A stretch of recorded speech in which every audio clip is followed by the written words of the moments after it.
Well, the president says Republicans don't have ideas. Is that true? House Majority Leader Eric Cantor joins us. Good evening, sir. Greta, good to be with you. Okay, so do you have ideas? Absolutely, and the president knows we have ideas. In fact, we go back to 2009 when the ObamaCare law was passed. All the Republicans in the end voted against that bill, but we voted for our alternative. And in fact, the alternative that we had was even enjoyed a Congressional Budget Office score which said that our plan would actually lower the cost of premiums, unlike Obamacare. Why is the president saying that? He said it yesterday in his speech. He says you have no ideas, you have no alternatives. Why is he saying that to you? Well, I think it's more of the same that we've seen from this president in the White House. It's just my way or the highway, and the public should just accept it. And that's really been the attitude that this White House has been about, and we see people are hurting now. And those of us in the Republican conference in the House really want to help people with their health care.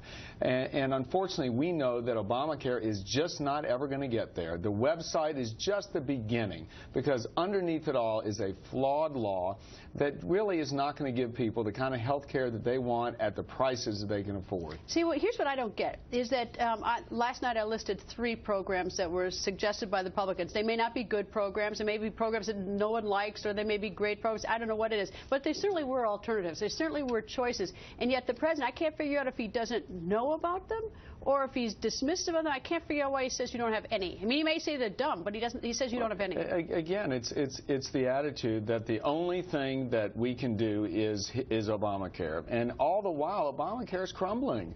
You know, what we're seeing is people just are shocked, first of all, that they can't keep their plan that they were promised that they could. They're shocked at the premium increases. Wait till the deductibles start to hit in January.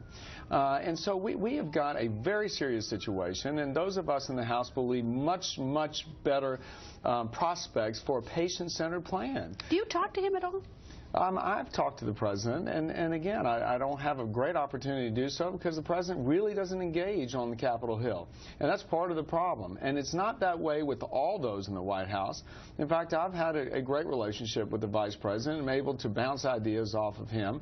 But unfortunately, somehow the communication doesn't always happen with the president. Why? I mean, you're supposedly, you'd think that you'd work together. You think he'd call you, you'd call him?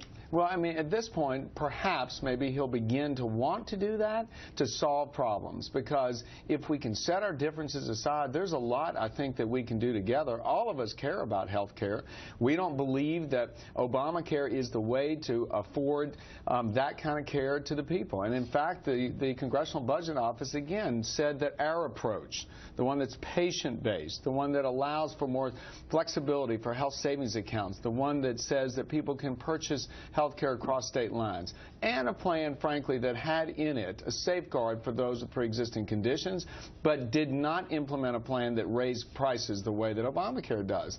The president knows we have that plan, so it is a little bit baffling to hear the president say what he says, and I'm hopeful that he'll stop and he'll actually begin to listen to the kinds of things that many of us have been talking about, and frankly that we've all had discussions with others in his White House, but frankly he's not listening. All right, let me ask you another question, Leader Cantor. We also want to get your thoughts on this, on what the Obama administration is calling an enrollment surge. They are apparently pleased that 29,000 people signed up for Obamacare in the first 48 hours since their November 30th relaunch. Of course, you balance that against the fact that overall 5.6 million have had their insurance canceled, but anyway, they are at least pleased with the 29,000. You know, the administration likes to say that they're transparent, but what does 29,000 enrollees really mean? We don't know. But even if they were enrollees into the, suppose it's from start to finish, they're paid and they're all paid up with insurance companies. Is that a good number? Well, again, I would say we don't know, Greta. We don't know. We've had testimony in Congress on Capitol Hill saying that the backup of this program is not working, the back end. And is it finished? I mean, do you know if it's even finished? Because I hear reports that it's not even finished. We don't know. And in fact, we're hearing now reports of some kind of new temporary payment plan to insurance companies. Now, imagine this. We don't have income verification systems in place. because the president delayed that portion of the law. We don't have the ability to say to insurance companies, this person is eligible for a subsidy or not.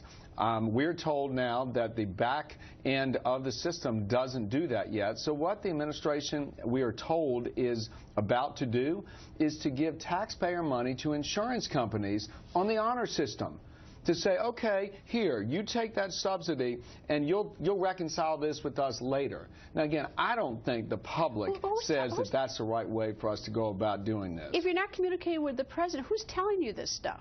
Well, we obviously, as you just showed video after video, we have been very active in terms of oversight of Obamacare on Capitol Hill.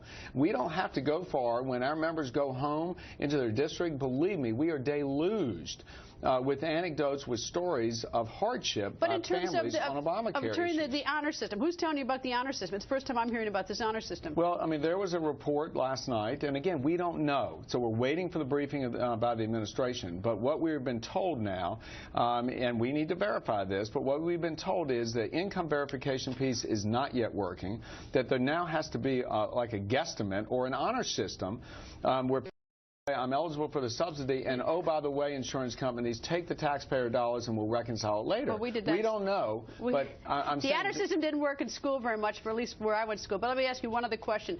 Broadening of the GOP. You're going to have a big tent. I mean, how are you going to get a lot of people into this tent? Well, there's no question that we need to, as a party, be about solving the problems that people are facing. And it is about jobs. We all know the chronic unemployed is growing in this country. Chronically unemployed. The number of jobs needs to grow. We need to talk about paychecks. I mean, we know that working middle-class Americans haven't really seen an increase in paychecks. Our conservative solutions actually are the ones that will help afford those ends for people. We have solutions to help bring down the cost of college. The way that we'll broaden the appeal of our party, frankly, is to talk about how conservative solutions are the answer. Because what we've seen now is big government at work by the Obama administration, and we've seen an economy that is lackluster at best, and we've seen a president that even today has been out there talking about how poorly the economy has performed under his watch. Leader Cantor, nice to see you, sir. Thank you. Thank you. And some new information tonight that is going to rattle the president. It has to do with the young and the healthy, the ones the president needs to fund Obamacare. Do they like Obamacare? And do they still like the president?